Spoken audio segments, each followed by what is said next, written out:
complementario cuando vemos la microbiota y gastrointestinal. El nombre de microbiota hoy en día ya prácticamente se ha impuesto a lo que anteriormente era la flora intestinal. Es cuestión un poco de semántica y también es un poco de moda en la nomenclatura. Pero al final el mismo sistema es el que siempre ha funcionado. Y hoy en día esta nuestra microbiota es tan importante en nuestro organismo porque va a desencadenar y va a desarrollar una serie de potencialidades y de debilidades. Está en pleno estudio esta microbiota. Hoy está de moda estudiar microbiota y en muchos centros de investigación se han dedicado plenamente a investigar todo lo que tenemos en el intestino. No está por gusto estas bacterias. Si nosotros tenemos en cuenta la cantidad de bacterias que constituyen nuestra microbiota intestinal y por ejemplo lo llevamos a peso corporal, 2 kilos de nuestro peso son bacterias. Representan. ¿Sí? Si vamos al punto de número de bacterias, hay reportes que dicen que tenemos 100 billones de bacterias. Y otros estudios mucho más modernos que dicen encontrar hasta 10 trillones de bacterias. Entonces, lo que tenemos que constatar acá es que existe una gran población de bacterias que están alrededor de los billones o los trillones. En género 50, y observen ustedes, más o menos alrededor de 4.000 especies intestinales están asociadas al intestino humano, nada más, aparte de las otras floras que tenemos incluido en piel. Es típico, es individual para cada uno de nosotros de 150 a 400 especies. Eso nos pertenece, una huella digital. E incluso hoy en día podemos identificar a personas a través de su sistema de microbiota si pertenece a un determinado tipo de gen. La mayoría de seres humanos vamos a compartir un promedio de 60 especies. Entonces eso es familiar para cada uno de nosotros.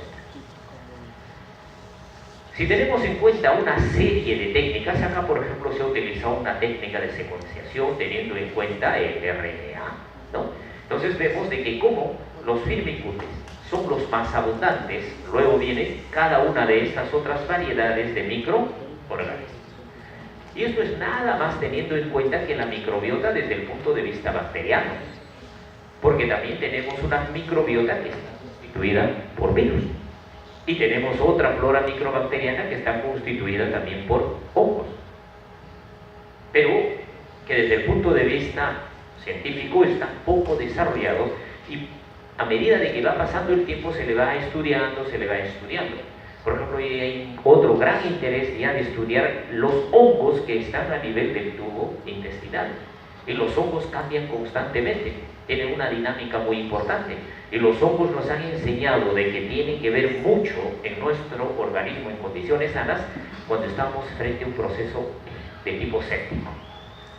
Cuando nosotros tenemos un paciente con una sepsis muy severa, ya no solo es el problema de bacterias, sino que el problema también es de hongos. Entonces, así como ocurren desequilibrios, daños en situaciones muy críticas en nuestra salud, en la sepsis, las bacterias juegan un rol, los hongos también juegan otro rol. Y estas bacterias que inicialmente eran simbióticas, que hacían comensalismo con nosotros, cuando llegan a un espacio diferente se convierten en patógenas y pueden ser fatales para nuestra vida. Entonces, vemos de que lo más importante son estos dos grupos de bacterias. Y acá tenemos, vean ustedes, estos dos elementos, los firmicutes y los bacteroidetes, más o menos constituyen del 80 al 90% de toda la flora estudiada hasta actualmente con la tecnología que disponemos. Y acá vemos cómo se van distribuyendo y se van ramificando y existe una serie de interrelaciones de que anteriormente desde el punto de vista ontogenético. Porque estas bacterias se han encontrado incluso en momias. O sea, que son muy importantes, no solamente en la vida, sino que cómo se perpetúan en situaciones. Y si vamos a estudiar a las bacterias, por ejemplo, hay bacterias del medio ambiente han llegado a nuestra economía y se han adaptado a vivir en este lugar produciéndonos una serie de beneficios. Pero esa misma bacteria en otro ambiente tiene otro efecto diferente, ¿no? Hay muchas bacterias, por ejemplo, muy parecidas, que están en los volcanes. Bacterias muy semejantes a nosotros. Como esa bacteria, ¿no?, vive en temperaturas tan altas y cuando ya está en nuestra economía, a temperaturas totalmente diferentes, se ha adaptado a sobrevivir. Entonces, en millones de años, las bacterias también van modificando y se van adaptando a una serie de situaciones para seguir su supervivencia. Si hacemos estas comparaciones entre los genes que tienen todas las bacterias contra nuestros genes, nos sentimos totalmente ridículos frente a la flora o a la microbiota de una persona. Noten, estos serían todos los genes que tienen una microbiota en un individuo, y estos serían todos nuestros genes que tenemos nosotros, los seres humanos. ¿Sí? Si comparamos, ejemplo, 1 gramo de heces tiene mayor cantidad de bacterias que el número de seres humanos que existimos en el mundo. Entonces alguien dirá, bueno, 1 gramo de heces vale más que toda la población, ¿no? O sea que somos nosotros lo que ustedes pueden imaginarse, ¿no? Valemos menos que 1 gramo de heces, imagínense en cuanto se refiere a cantidad. En el neonato comienza a aparecer después del nacimiento. Noten cómo el nacimiento va a determinar nuestro sistema inmunológico. Quienes han nacido por cesárea son diferentes, su respuesta inmunológica es diferente, su microbiota, que cuando se nace por vía vaginal. Quienes nacen por vía vaginal es una vía fisiológica, su sistema inmunológico va a ser excelente. Pero quienes han nacido por vía cesárea van a tener una serie de limitaciones y una serie de trastornos que lo vamos a revisar. Cuando apenas nacemos, la flora que adquirimos inmediatamente es de la vagina. Entonces nuestro pasaje por el canal vaginal nos da la primera flora fisiológica para desencadenar nuestro sistema inmunológico. Y acá estamos conversando de una madre que no tiene ningún tipo de infección vaginal. ¿Por qué? Porque si un niño nace de una madre con una infección vaginal, pues ya imagínense, pobre ese niño, otras cosas que va a tener. Hago esta salvedad para que no se interprete mal.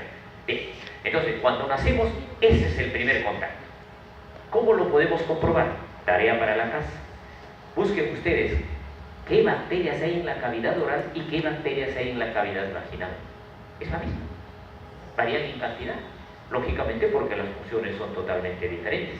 Pero ese es el primer estímulo inmunológico que va a desencadenar nuestra respuesta para el resto de nuestra vida. Esa flora que ha llegado a la cavidad oral va a progresar hasta el ano, va a poblar progresivamente nuestro tubo digestivo. Y a medida de que van pasando los días después de recién nacidos, van apareciendo bacterias, noten ustedes que están bien identificadas. Entonces hay un orden de aparición de bacterias, hay un orden de estimulación de nuestro sistema inmunológico, porque estas bacterias, cuando van llegando al esófago, al estómago, al intestino, llegando al colon, van a desencadenar una respuesta inflamatoria fisiológica de tipo inmunológico. Quienes nacen por cesárea no están en contacto con la flora vaginal, entran inmediatamente en contacto con una flora ambiental. Y esta flora ambiental que se encuentra en cualquier medio es una flora de adulto. Entonces, el recién nacido entra lamentablemente en contacto con una flora que no le es fisiológica. ¿Se va a tener que adaptar? Sí, pero le va a costar mucho. Y hay algunos momentos que no se va a adaptar y va a arrastrar ese problema por el resto de su vida. Entonces, esto es un dato ya muy importante. Es por ello de que ya a nivel de salud se están revisando, por ejemplo, la aptitud que muchos ginecólogos tienen solo a hacer cesáreas. Y hoy en día se viene propugnando el nacimiento por vía vaginal. Se distorsionó esto por una gran cantidad de situaciones. Algunos dicen por el sistema de seguros, ¿no? el nacimiento de muchos niños. Innecesariamente nacieron por un parto de cesárea, en lugar de realizar un parto por vía vaginal. Y ustedes ya cuando lleguen a sus cursos de ginecología van a notar de que como hay una fuerte corriente de que se retorne a la vía vaginal para el parto, no solamente por costos, etcétera, etcétera. Esta es una de las razones de que nuestro sistema inmunológico debe de ser desde el primer momento lo fisiológico. Nacemos y viene la lactancia materna, ¿ok? La lactancia materna nos va a dar una gran cantidad de bondades. Noten ustedes, cuando se alimenta con leche materna van apareciendo de igual manera una cantidad de bacterias. Predomina un tipo de bacterias que van a realizar la fermentación, van a producir muchos ácidos grasos de cadena corta y el pH fecal va a tener una característica muy especial. Pero ¿qué sucede? Aquellos que son alimentados con leche artificial, y dentro de la leche artificial está la leche de vaca, ¿ok? La leche de vaca que nos ofrecen todas las industrias lecheras no es una leche para el ser humano. La leche de vaca será pues para el ternerito, ¿ok? Pero no para el ser humano, porque tiene una gran cantidad de componentes los cuales nosotros vamos a sensibilizarnos y nos va a traer problemas. Tarea para ustedes, medicina social.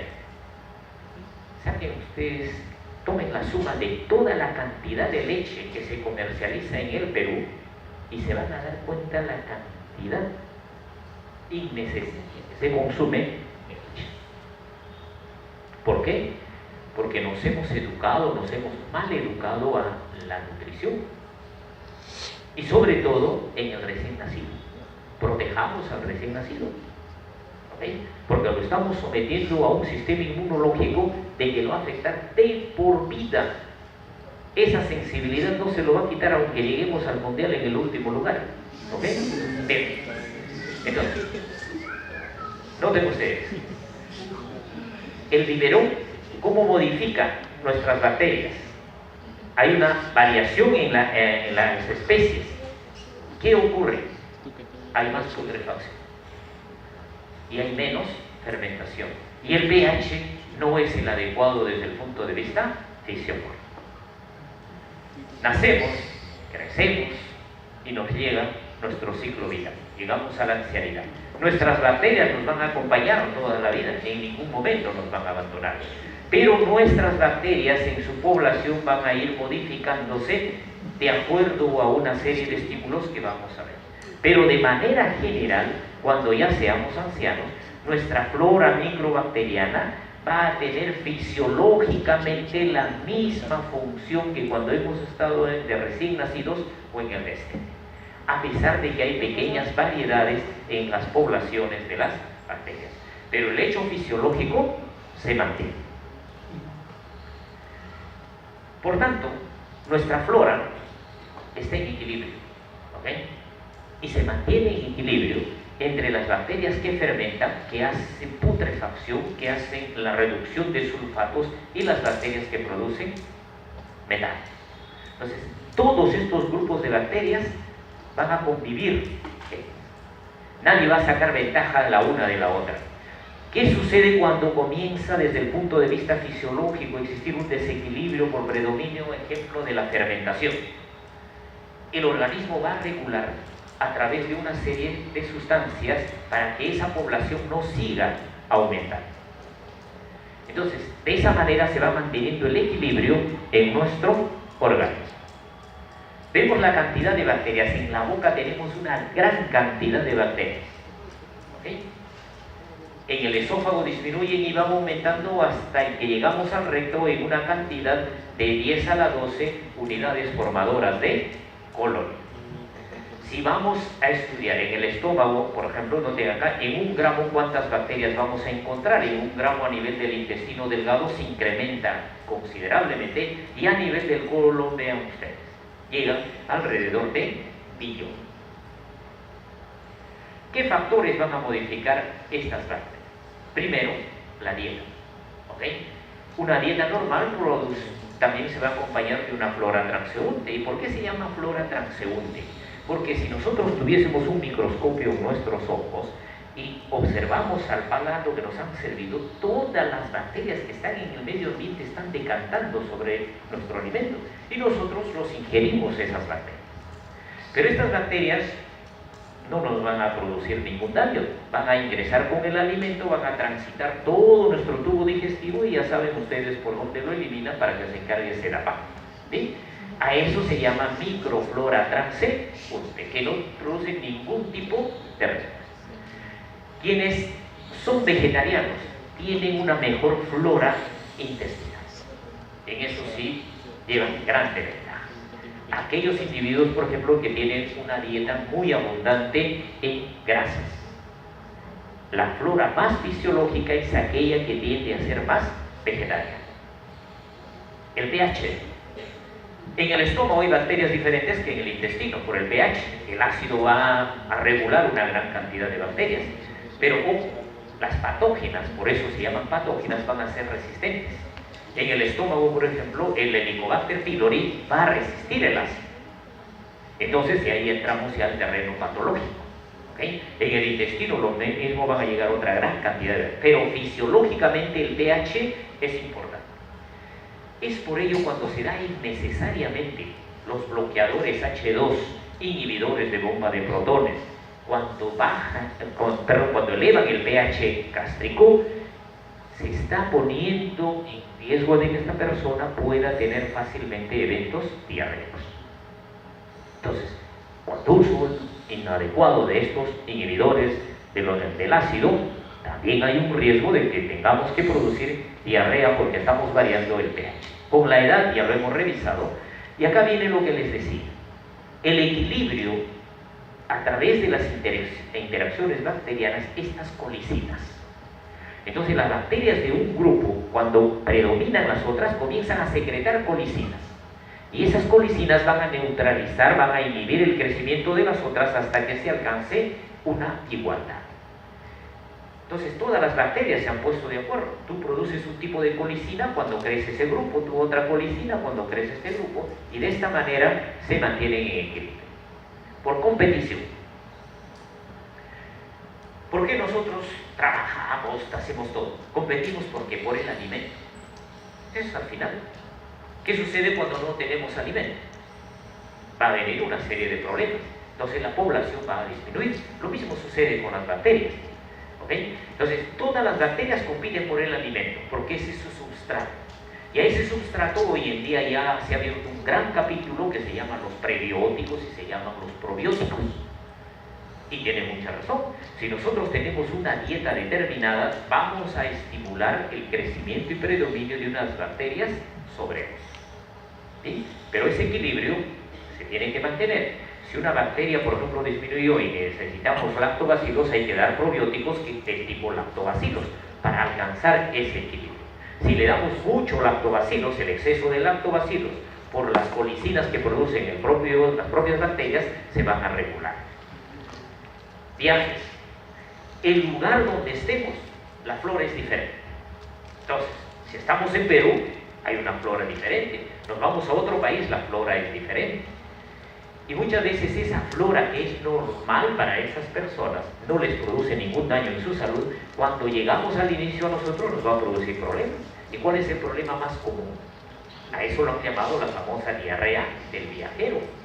¿Okay? Entonces llega uno a un lugar y dentro del segundo al quinto día una diarrea, así dependiendo ya del lugar a donde vayamos. Pero después de ello nos adaptamos y ya la diarrea comienza a alejarse como ríos. Entonces es importante esto que dice. ¿Okay? En la diarrea del viajero, muchos de los libros siempre describían cuando las personas viajan de lugares, de países desarrollados a países subdesarrollados, van a ser la diarrea del viajero. Es verdad, pero también es muy verdad que cuando nosotros vamos a esos lugares también nos va a dar la diarrea. Entonces, se da en los dos grupos, y no solamente de desarrollados a subdesarrollados, sino también de subdesarrollados a desarrollados. Eso es simplemente por la flora que existe en cada lugar, y eso es natural. Hospitalización. Cuando estamos en los hospitales nos exponemos a una flora diferente. Muy probablemente si estudian nuestra microbiota con la de nuestros hermanos que no están en los hospitales, va a ser totalmente diferente. ¿okay? Y hoy en día se está enfatizando mucho en las medidas de bioseguridad, tanto para nosotros como para los pacientes, que nosotros no le dejemos bacterias y tampoco jalemos bacterias de los hospitales hacia nuestros domicilios, ¿no? Entonces, ahora hemos visto ustedes, son muy estrictos en las unidades de cuidados intensivos para la ropa. Cuando uno ingresa ya va ahora en ropa descartable, ya no es que la ropa que usó el uno, el otro, porque ese uso va modificando la microbiota en los hospitales. Muchas veces ustedes van a ser presionados por los familiares. Doctorcito, no hay nadie que no cuide a mi abuelito en mi casa, que se quede pues un año hospitalizado, ¿no? Para que acá lo cuiden, ¿no? Paciente debe estar hospitalizado únicamente el tiempo que sea necesario hasta que recuperó su salud. Ese paciente que ha recuperado su salud y si permanece hospitalizado está teniendo alto riesgo. Por eso el alta de los pacientes tiene que ser muy bien evaluado y hacer entender a los familiares pues de que el hecho de prolongar su estancia en los hospitales no es ninguna garantía, sino que también se constituye en un factor de riesgo. Ya hemos hablado como la fermentación, putrefacción, potencial de óxido-reducción. El oxígeno que llega al intestino varía. Si ustedes tienen en cuenta, en el estómago, el gas intestinal del estómago tiene abundante oxígeno, el gas intestinal a nivel del colon tiene poca cantidad de oxígeno luminal. ¿Y eso por qué? Porque la naturaleza es así. Hay un potencial de óxido-reducción que va modificándose desde la hasta la región del alma. ¿Qué tiene que ver este potencial de óxido-reducción? Esto va a permitir que haya un equilibrio entre las bacterias aeróbicas y anaeróbicas.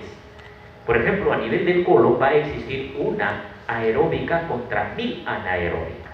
Esa es la proporción, en un medio donde la óxido-reducción es muy baja en oxígeno. En muchas enfermedades, en la cual hay una isquemia intestinal, la vasoconstricción de un vaso, esa isquemia intestinal cambia este nivel de óxido-reducción. Entonces, si hay una isquemia del intestino delgado, en el intestino delgado comienza inmediatamente a modificarse la flora. ¿Por qué? Van a comenzar a predominar grandemente los anaeróbicos contra los aeróbicos por la isquemia. Y eso es una enfermedad y es un riesgo para la salud. Por eso es importante la irrigación de cualquier segmento de nuestro organismo para que mantenga un potencial de óxido-reducción y nuestra microbiota esté en equilibrio. Y el estímulo inmunológico, ya lo hemos dicho. El estímulo inmunológico inicia cuando llega la primera flora intestinal a nuestro organismo y genera la respuesta inflamatoria fisiológica. Eso es de por vida y no lo vamos a cambiar. Cuando hay equilibrio en nuestro organismo, pues todos felices, ¿no? Como dice la canción, ¿no? Los cuatro felices y todos felices, ¿ok? Bien. Pero ¿qué ocurre cuando se rompe ese equilibrio? Cuando se rompe ese equilibrio viene la disbiosis. Entonces la disbiosis puede estar, ejemplo, presente en obesidad o en una serie de desórdenes metabólicos, en una serie de enfermedades o en una serie de disfunciones. Y hoy en día, como les digo, noten, cuando hay disbiosis, hay una disfunción de la salud mental. Por tanto, cuando nosotros estamos perdiendo la capacidad de tolerancia en determinadas situaciones, estas personas no pueden tener esta capacidad. ¿Por qué? Porque esta disfunción mental se debe a un trastorno de la microbiota. O el estrés, que es muy intenso, también va a llevar y se va a deber a un proceso de una disbiosis. Los niños, por ejemplo, que tienen lo que llaman los psicólogos la hiperactividad, se han estudiado su microbiota y se ve que esta microbiota no es normal, está dentro del grupo de una disbiosis. Cuando viene la famosa, lo que es muy común hoy en día, la depresión, muchos casos de depresión es por disbiosis, y entonces acá se abre un gran camino. En un individuo que está deprimido, ¿qué tratamos primero? Lo que ya bien conocemos, el problema de la serotonina, de la recaptación y captación, y dando los medicamentos que funcionan, ¿no? En muchos pacientes, o regulamos primero la flora o la microbiota de este paciente. Entonces, todos los están orientados a ello. Hoy en día tenemos el gran problema de la obesidad, ¿okay? una patología que está trayendo muchos problemas a nivel mundial y ya lo vamos a ver más adelante. La dieta. Noten los diferentes tipos de dieta, que son altas en grasa, azúcares refinados, los que tienen dieta vegetariana, una dieta alta con ácidos grasos poliinsaturados del tipo omega 6, que está muy de moda. ¿Cómo va a modificar la dieta las diferentes poblaciones de las bacterias? Por tanto, nuestra dieta saludable es importantísima. De ahí de que la famosa dieta chatarra nos traiga grandes problemas, porque esta dieta chatarra tiene alta cantidad de grasas. Nuestra microbiota, cuando llegan los carbohidratos que no se han absorbido a nivel del intestino delgado, esta microbiota va a formar los ácidos grasos de cadena corta. En tanto, esta cantidad de ácidos grasos de cadena corta es importantísimo para la fisiología del colon. ¿Por qué? Porque va a favorecer un mecanismo de reabsorción y secreción a nivel colónico y le va a ofrecer estos ácidos grasos de cadena corta nutrición a los colonocitos. Bien, ¿qué más realiza esta microbiota? La bilis. Ya han estudiado ustedes, la bilis tiene una circulación enterohepática. Cuando llega a nivel del intestino, las sales biliares primarias se van a transformar en secundarias. Pero, noten ustedes, las sales biliares secundarias en la realidad son de 15 a 20 variedades. Y acá lo hemos estudiado nada más a las 3 sales biliares secundarias. Esa cantidad de sales biliares son muy importantes para el metabolismo colónico. Cuando llegan proteínas que no se han absorbido a nivel del colon, la flora va a formar urea. Y noten la cantidad de sustancias nitrogenadas a diario que va a formar nuestra microbiota, de 3 a 4 gramos por día, siempre y cuando hayamos ingerido un promedio de 1 gramo de proteínas por kilo de peso. Pero si ingerimos mayor cantidad de proteínas, vamos a formar una mayor cantidad de sustancias nitrogenadas.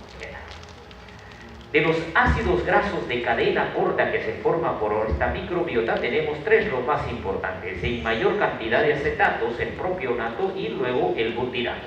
Fisiológicamente más nos interesa el butirato, por eso él realiza la mayor cantidad de funciones favorables a nuestro organismo.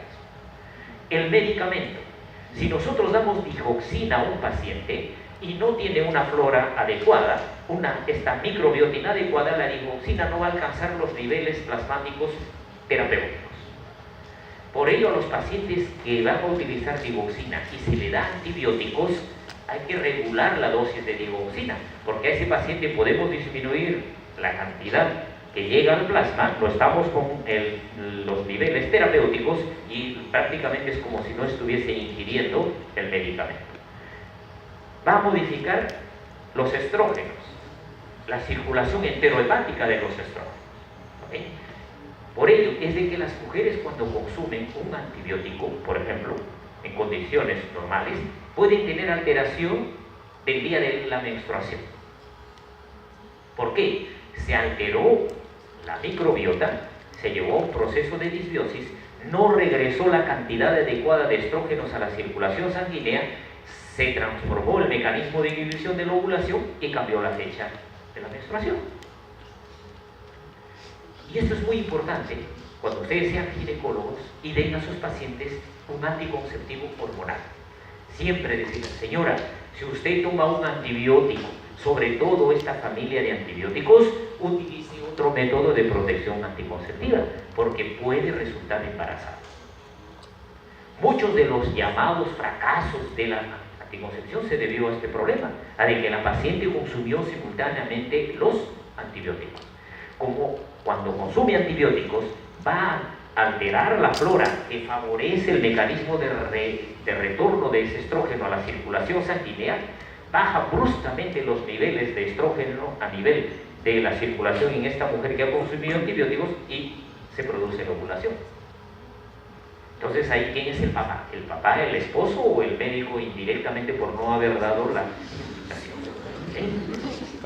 Vean qué importante viene a ser, hasta podemos aumentar la población cuando no damos las indicaciones adecuadas. Bien. Y otro hecho, muy asociado. Nuestra microbiota que es tan bondadosa con nosotros, cuando le damos maltrato, nos puede llevar a cáncer. Y esto está demostrado. ¿Vieron ustedes cómo en los países desarrollados, cuando por razones de trabajo todo el mundo trabajaba y no tenía tiempo hasta para ingerir alimentos, ingerían alimentos de lo llamada comida rápida? Esa comida rápida cambió las enfermedades. Ejemplo, en Estados Unidos se vio cómo se incrementó grandemente el cáncer de colon. Y está demostrado hoy en día que el cáncer de colon está muy asociado a la baja ingesta de fibra dietaria y al gran consumo de los ácidos grasos poliinsaturados. Eso ya no hay vuelta que dar. Y hoy en día en estos lugares se están tratando de modificar su dieta. Les es ya muy difícil, pero ya estamos logrando, digamos, en pequeños porcentajes, y es alentadora esa cifra. ¿Por qué? Porque cuando va disminuyendo los niveles de cáncer, se está viendo también que simultáneamente están disminuyendo los niveles de obesidad, ¿no? Entonces tenemos que modificar nuestro estilo de vida. Acá tenemos todas las bondades de los ácidos grasos de cadena corta. Desde el punto de vista metabólico, desde el punto de vista de irrigación, desde el punto de regulación de todas las hormonas, de mantener los microorganismos, ¿no?, patógenos y prevenirlos, ¿no?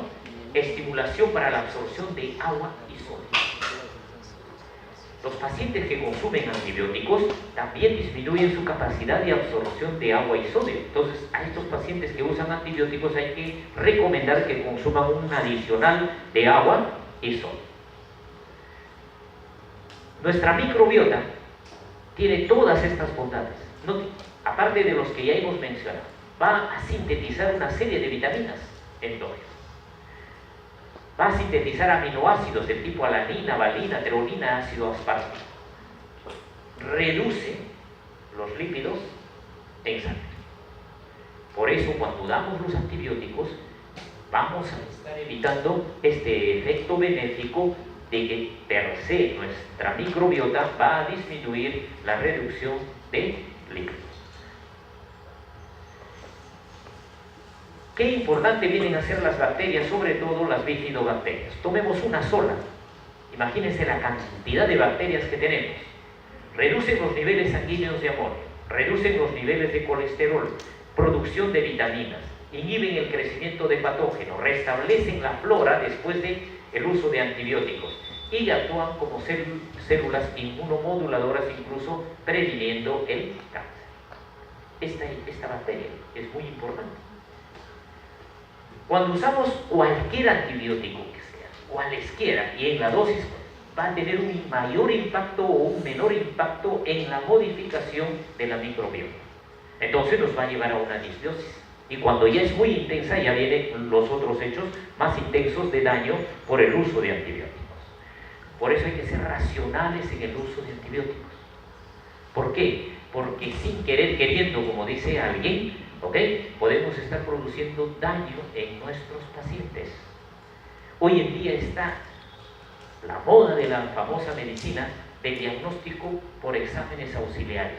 Estamos viendo una generación de médicos, lamentablemente la medicina se ha masificado en su formación y vemos como colegas quieren hacer el diagnóstico en base a imágenes. Un paciente que está con toda resonancia, polaquioresonancia, emisión de positrones y todo lo demás. Estamos en una situación realmente muy especial. O me llega un paciente con infección, viene con fiebre, fiebre, sinónimos. ¿Qué le doy? El antibiótico más potente, no tengo pierde, como dicen. Ahí mato a todos y puro al paciente.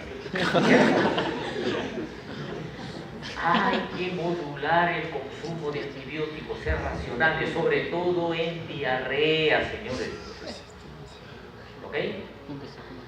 Tengan en cuenta de que el paciente son ustedes mismos. Cuando tengan diarrea, no den antibióticos innecesariamente en procesos diarreicos, por desesperación, por presión de la madre, etcétera. Quienes van a ser pediatras, a los niños le dan antibióticos por todo. Hay que ser muy racionales. Recordemos siempre esto, cómo los antibióticos van a modificar nuestra microbiota. Acá vemos lo que ocurre en condiciones sanas cuando convivimos con una microbiota adecuada y nos produce una inflamación fisiológica. Ahora sabemos que la inflamación fisiológica es saludable. Pero ¿qué ocurre cuando alteramos por antibióticos, una dieta inadecuada, malos hábitos higiénicos dietéticos, por virus, etcétera, nos lleva a disbiosis? Noten cómo va a trastornar todo nuestro sistema inmunológico. Por ello hay que mantener este hecho de acá y evitar las disbiosis. Hablamos de probióticos y prebióticos. ¿Qué sucede cuando nosotros vamos a dar insulina a una persona y vamos a medir en este caso la población de estas 3 bacterias? Acá en un momento inicial vemos cómo antes de darle insulina tenemos este porcentaje en el estudio realizado y después que le hemos dado 5 gramos. Noten cómo se modifica la población. Entonces también el concepto hoy en día del prebiótico, el probiótico es válido y tiene mucha importancia. No por darle mucho probiótico o prebiótico vamos a darle mayor salud al paciente, sino de que de un lado lo podemos llevar hacia el otro. ¿Por qué? Porque ese prebiótico va a modificar nuestra microbiota. Bien. Alguien dirá, pero qué bonito sería el cuerpo si no hay bacterias ahí, ¿no? Todo esto se modificaría. No es así. Noten, cuando un microorganismo está ausente en nuestro colon, noten todos los problemas que trae. No hay ningún tipo de estímulo, no hay anticuerpos, no hay linfocitos intestinales adecuados, no hay células plasmáticas, las placas de Peyre están atrofiadas. Pero cuando este ambiente está estimulado por bacterias, noten, hay respuesta en las placas de Peyre, hay actividad de los linfocitos, de las células plasmáticas, por consiguiente hay producción de anticuerpos. Entonces, hay un desarrollo de un sistema inmunológico cuando hay presencia de una microbiota. ¿Está bien? ¿Está bien? Eso de acá tiene que ver mucho con los que le decía. Un recuerdo de lo anterior. Cómo nuestra microbiota, a través de mediadores, va a regular nuestro sistema nervioso central y simultáneamente el sistema nervioso central va a depender de nuestra microbiota. ¿Qué ocurre si crece mucho una bacteria? Viene una gran cantidad de problemas. Acá nada más veamos un problema metabólico por sobrecrecimiento bacteriano. Se desconjugan las sales biliares, aparece esteatorrea. Se consume mucha vitamina B12, aparece anemia megaloblástica. Hay daño en la mucosa a nivel de las uniones intercelulares, lo cual lleva a mala absorción. Se producen excesos y esto produce distensión y flatulencia. ¿Todo por qué? Por un sobrecrecimiento bacteriano. Obesidad, hoy en día. Los estudios que se han hecho de microbiota en los pacientes obesos, sobre todo en aquellos que consumen altas cantidades, tienen una dieta muy alta en grasas, esta relación de estas bacterias está alterada. Se ha visto, está demostrado y se conoce. Entonces, el tratamiento para los obesos ya no solamente va a ser restringirle la dieta, sino hacer un estudio de su microbiota y si en esa microbiota se detecta este tipo de alteraciones, buscar el equilibrio mediante el uso racional de antibióticos. Entonces, muchos obesos van a tener el alivio de no estar constantemente ingiriendo alimentos. ¿Por qué? Porque cuando se consume una dieta determinada, hay un cambio en la proporción de nuestra microbiota, produce una respuesta inflamatoria inadecuada. Entonces, hay una serie de modificaciones de sustancias que pasan al sistema sanguíneo, por ejemplo, estos lipopolisacáridos de las bacterias. Entonces, hay una activación inadecuada de los linfocitos T reguladores. Toda esta alteración por las uniones intercelulares van a llegar a la circulación sanguínea, van al sistema nervioso central y van a producir vía vagal una hiperfagia. Entonces, lo que antes simplemente decíamos, la hiperfagia es por ansiedad de la persona, etcétera, etcétera, por trastornos genéticos, no. Si nosotros regulamos la dieta, regulamos la flora, esta acción de la hiperfagia va a controlarse. Entonces, el paciente obeso se va a ver beneficiado. Entonces, hay que ver qué paciente obeso es el que tiene hiperfagia por un trastorno, por un cambio en su microbiota. Y el tratamiento a futuro será los antibióticos. Así como ocurre en este problema, también ocurre, por ejemplo, cuando los pacientes cirróticos por alcohol llegan a este estadio. Hoy en día se puede ya ir previniendo el daño del alcohol hacia el hígado cuando se da antibiótico. Antes, ¿qué decían? Venía un paciente, doctor, mañana tengo una reunión, voy a cuidar mi estómago, dame algo para proteger mi hígado, un hepatoprotector. Nunca funcionó ni funcionará desde el punto de vista, ¿ok? Entonces le dan pues todos los productos en el mercado, el uno mejor que el otro, etcétera, etcétera, etcétera. Simplemente gastan dinero. Entonces de ahora en adelante, como ya sabemos todos estos cambios en microbiota, cuando alguien va a ir a ingerir alcohol, le dirán, mire, cuando se ingiere el alcohol, en la microbiota alteran esta cantidad de bacterias, estas bacterias son predominantes, si tú consumes esta cantidad de alcohol sube tal, con otra cantidad sube a estos niveles, entonces, para que no tengas mucho daño, te voy a dar un antibiótico. ¿Por qué? Porque ese antibiótico, cuando llega el alcohol bajo esas bacterias, el sustrato no va a ser modificado en lipopolisacáridos que van a llegar a la circulación, no llegan al hígado y el paciente no va a tener el riesgo. Entonces vean cómo están cambiando los conceptos de manejo de muchas enfermedades, de prevenir el riesgo, modificando nuestra microbiota.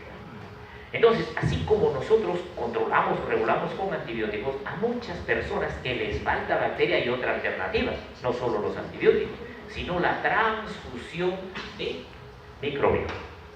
Antiguamente lo hacían con heces, ¿no? Entonces tomaban las heces de una persona normal, alguien que tenía la sospecha de que su microbiota estaba alterada en una disbiosis, y le daban de tomar una cantidad de heces a esta persona y su flora buscaba el equilibrio. ¿Okay? Esto era catastrófico y desastroso cuando el paciente se enteraba de lo que había ingerido. ¿Okay? Bien. Pero hoy en día ya la tecnología ha modificado y hay en capsulitas, hay productos de diferentes especies de bacterias y podemos hacer lo que se llama la transfusión de la microbiota. Así como se transfunde la sangre, sabemos qué cantidad de sangre, qué grupo sanguíneo le vamos a dar a esta persona, también hoy en día podemos hacer la transfusión de la microbiota, viendo qué características tiene esa población, qué bacterias están disminuidas, podemos hacer la transfusión de una persona normal hacia otra persona que tiene deficiencias. Y acá tenemos, noten, cómo va a responder nuestro organismo para regular el apetito. El apetito tiene que ver mucho con leptina y colecistoquinina. Entonces, nuestra microbiota va a regular los niveles de estas sustancias para que el sistema nervioso central regule la ingesta de alimentos. Esto es en condiciones normales. Vean, cuando hay una disbiosis, acá vemos una gran cantidad de bacterias que ya están ingresando. Entonces van a modificar este tipo de respuesta, van a bloquear la acción de leptina y colecistoquinina y el cerebro va a responder con una hiperfagia. Entonces hoy día conocemos perfectamente cuál es la vía metabólica por la cual se altera la ingesta de apetitos al alterarse la microbiota intestinal. Entonces hay que dar mucha importancia a esta microbiota. Y este es otro hecho importante. Un finlandés, ¿no?, que no tenía ningún interés, como dicen ahora, con los laboratorios, hizo un hallazgo muy importante y lo describió. ¿Okay? Él llegó a esta conclusión: el rol de la flora intestinal en el desarrollo de la alergia. Entonces él buscó por qué se producía mucha alergia, ¿no? Y llegó a una conclusión muy adecuada, que todo debía al tejido linfoideo asociado al intestino. La mucosa del intestino delgado va a aumentar el riesgo de alergia, y eso se debe al impacto negativo del uso de antibiótico de manera precoz, que origina una disbiosis intestinal y un aumento de la frecuencia de alergia. Ahí está lo que les decía. Entonces ya desde mucho más antes se iba descubriendo y hoy en día se pone más énfasis. Gran cantidad de alergias se debe al uso inadecuado de los antibióticos. Y la edad en que se usa es muy importante. Por eso el recién nacido, para darle antibiótico hay que pensar 1000 veces, ya no 2 veces, sino 1000 veces, porque esta alergia que le desarrollamos lo va a tener a veces de por vida. Acá viene cómo el colonocito, cuando se altera la microbiota en condiciones fisiológicas, hay una buena nutrición, y cuando se altera esa microbiota, acá vemos cómo es un colonocito neoplásico. Acá se alteraron los niveles de butirato, entonces esta célula va a desarrollar grandemente cuando se altera la microbiota intestinal. Y hemos mencionado, esto ocurre en aquellas personas que consumen altas cantidades de ácidos grasos poliinsaturados o consumen exceso de proteínas o tienen una dieta deficiente en fibra dietaria. La translocación bacteriana. ¿A qué se llama translocación bacteriana? La flora, la microbiota que está en el intestino, en una simbiosis con nosotros, en un mutualismo perfecto, ¿okay? Vivimos ahí de tú a tú. Cuando ocurren otras situaciones, los trastorna esa microbiota. Entonces se va a alterar esta microbiota porque se está alterando la estructura de la barrera intestinal. Entonces las uniones intercelulares, las úlceras, las lesiones de la mucosa van a traer este problema. Entonces alteran la adherencia, van a producir estas lesiones intestinales por radiaciones, por tóxicos, por úlceras. Se reduce el flujo sanguíneo en shock hipovolémico cuando hay endotoxemia, cuando se altera el sistema de inmunidad sistémico local por cualquier otra circunstancia, e incluso hay malnutrición. Entonces, las personas caquéticas y las personas obesas también van a experimentar este proceso de translocación bacteriana. Y esto explica el por qué muchos pacientes obesos terminan cirróticos. ¿Por qué? Porque su microbiota genera polisacáridos que van a hacer daño al hígado. Muy parecido que cuando se consume alcohol. Esa flora, esa microbiota van a producir polisacáridos que van a producir una respuesta dañina a nivel del hígado y van a terminar cirróticos. De esta manera se entiende hoy en día el por qué un problema metabólico puede llevar a una cirrosis hepática. Es porque se ha alterado la microbiota y esa microbiota a través de lipopolisacáridos y en el tiempo ha ido dañando y ha ido destruyendo el hígado. Hay una gran cantidad de enfermedades que van a alterar la permeabilidad del intestino. Y hoy día ya sabemos qué importante es esa permeabilidad. La fibra dietaria es un factor que nos va a proteger, ¿no? Modifica una serie de hechos que nos van a ser muy favorables. Cuando tenemos una fibra dietaria va a normalizar el tránsito intestinal, va a incrementar la masa fecal, va a mantener una flora fisiológica. ¿Okay?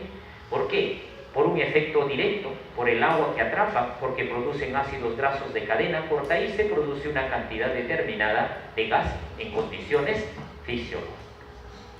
Bien, esto es el anterior que se ha duplicado. Bien. Cuando nosotros consumimos fibra dietaria, noten, la presión del colon, cuando comemos poca fibra, es alta. Consumimos mayor fibra, disminuye. El peso de las heces, noten, cuando es bajo el peso de las heces, la presión es muy alta. Y a medida de que aumenta el peso de las heces, entonces va mejorando la situación fisiológica y va mejorando también la presión intracolónica. Y el tránsito intestinal es más rápido cuando consumimos mayor cantidad de fibra, porque cuando mayor cantidad de fibra hay mayor peso de las heces, entre 200 y 300 gramos, ya lo hemos mencionado. Y acá va nuevamente lo que la flora microintestinal, interactuando con el epitelio, interactuando con el sistema neuroentérico y a través de vías va a llegar al sistema límbico, va a interactuar con la pituitaria y a través de la producción de cortisol va a regular una respuesta de nuestro sistema entérico en relación con el sistema nervioso central. Cuando consumimos alcohol, acaba lo que les decía, va a hacer un cambio en la microbiota. Esta microbiota alterada también va a hacer daño al epitelio, mayor permeabilización. Esta endotoxemia por esas sustancias producidas por esta flora alterada van a la circulación sanguínea, inhiben la fagocitosis, se produce una gran cantidad de sustancias reactivas, vean ustedes, dentro de ellos los radicales de oxígeno, leucotrienos, y todas estas sustancias van a hacer daño al final. No es el alcohol, sino que viene a ser esta microbiota que ha producido una endotoxemia por el estímulo de esta sustancia tóxica. Y acá tenemos, cuando existe una flora convencional y prácticamente barremos toda la flora o toda la microbiota del intestino. Producimos una gran alteración y muchas veces con antibióticos podemos remediar a esta situación cuando la flora está prácticamente ausente. Acá ya tenemos cómo se produce también gas con una microbiota adecuada. A nivel del estómago, las cantidades de nitrógeno, CO2, oxígeno van a ir modificándose, una de ellas en función a la microbiota. El gas intestinal. ¿Cuánto de gas eliminamos en un día? Y según los estudios, entre 200, ese es un promedio, ¿okay? Pero hay otros que van a dar otros valores, incluso hasta de 2 litros van a encontrar en la literatura. Y eso también es por la metodología de estudio. ¿Qué tiene nuestro gas intestinal? Lo que está en el medio ambiente: nitrógeno, oxígeno, CO2, hidrógeno y metano. ¿De dónde llega el aire a nuestro tubo digestivo? Por el aire que deglutimos. Entonces, el aire del medio ambiente tiene dos posibilidades. Cuando llega al estómago lo podemos regresar fisiológicamente con los eructos, o puede experimentar el tránsito a lo largo del intestino y lo eliminamos a través de los flancos. Habitualmente cuando ingerimos, por ejemplo, 10 mililitros de agua, vamos a ingerir adicionalmente 17 mililitros de aire, pero el organismo tiene sus formas de regular y no nos molesta, no nos incomoda en condiciones fisiológicas. El otro origen es intestinal, es de la microbiota que va a interactuar con los alimentos. Y el tercero es la difusión del sistema porta hacia el lumen e intestino. En un día, noten, hasta 2.460 mililitros de flatos vamos a eliminar. O sea que tienen estos complejos de camisea. ¿Bien? Pero en condiciones fisiológicas no molesta al propio individuo en el que está sentado a los costados. ¿Por qué? Porque los flatos son naturales. Tienen un olor sui generis. ¿Ok? En el momento que uno ya detecta de que el gas extraño ya no es sui generis. ¿Por qué? Porque ya ese gas está alterado también. ¿Okay? Entonces, cuando alguien se da cuenta es porque algo comió de más, algo está fallando en la producción de gas. Tarea para la casa. En un día vamos a eliminar entre 10 a 20 flatos.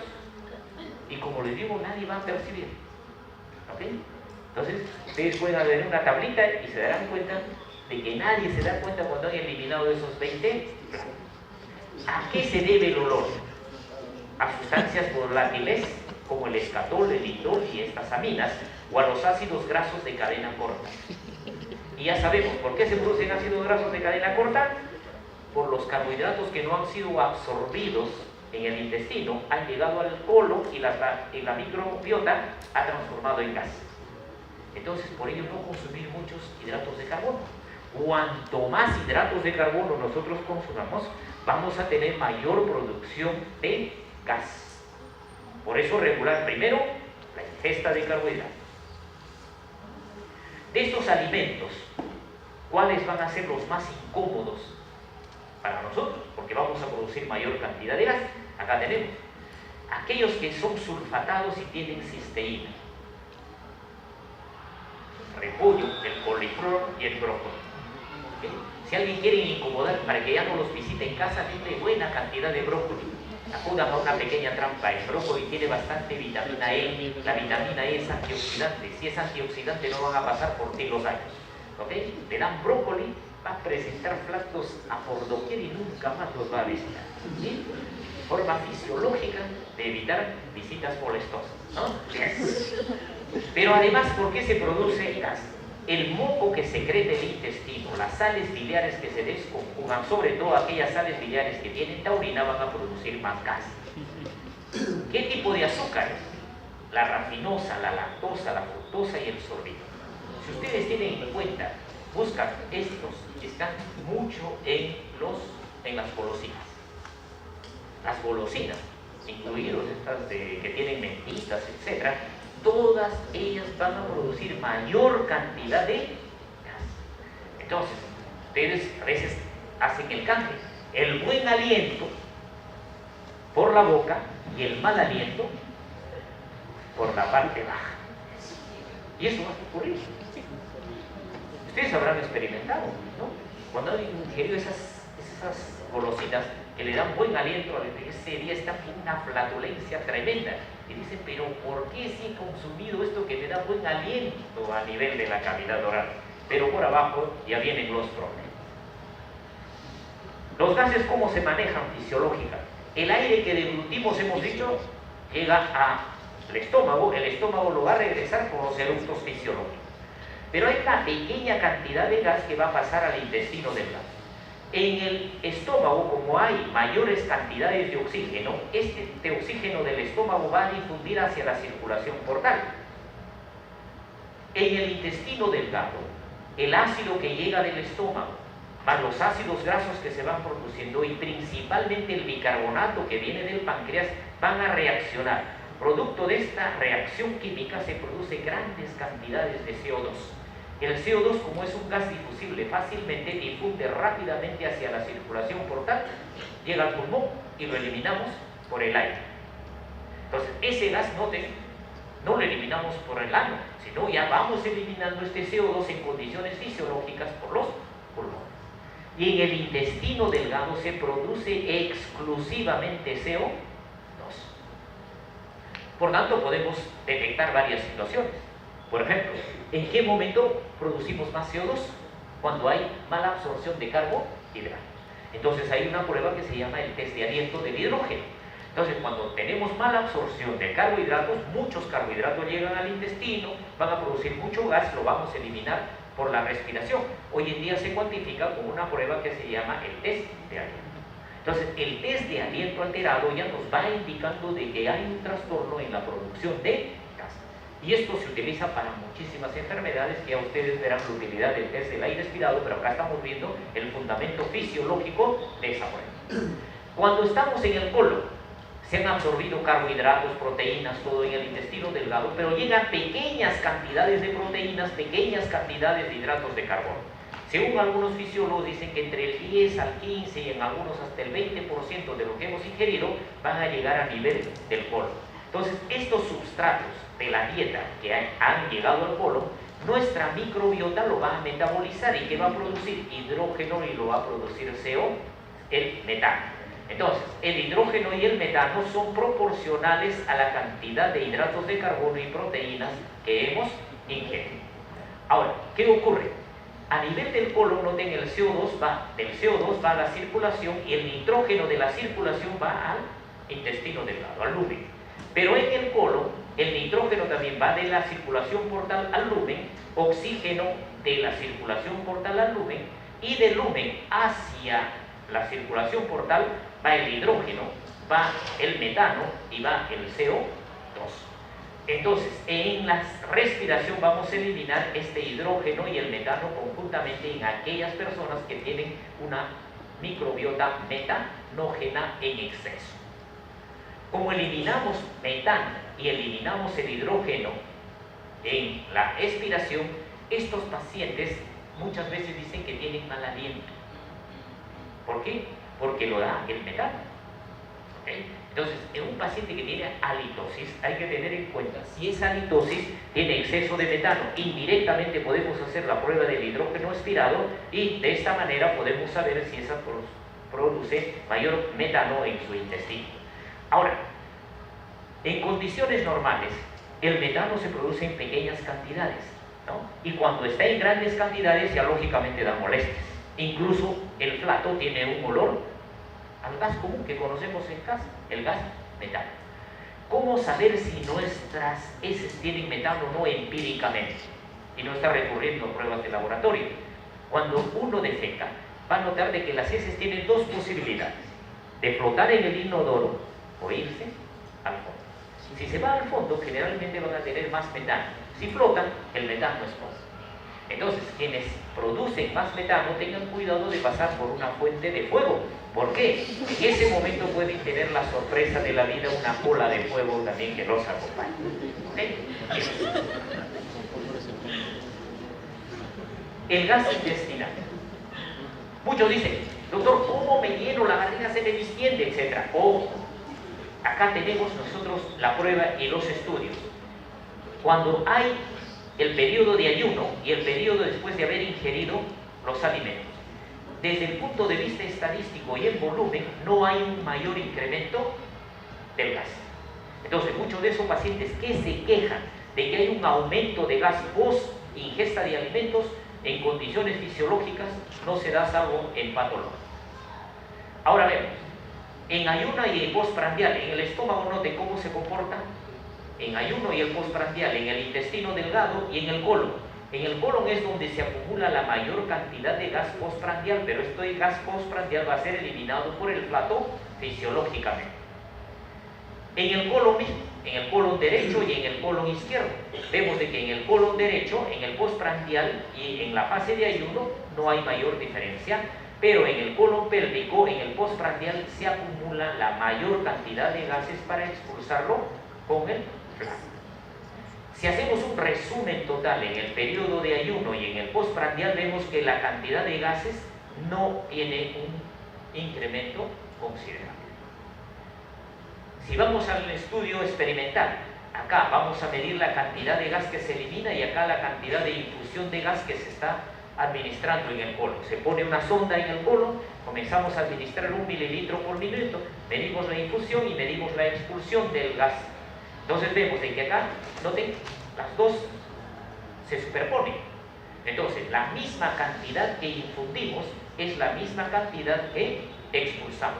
Acá tenemos en 1 mililitro y elevamos a 30 y noten, se infunde 30 y se expulsa 30 mililitros por minuto. Entonces, fisiológicamente el colon está capacitado para detectar el volumen y expulsar esa cantidad inmediatamente. En el colon irritable, el umbral para expulsar esos gases está alterado.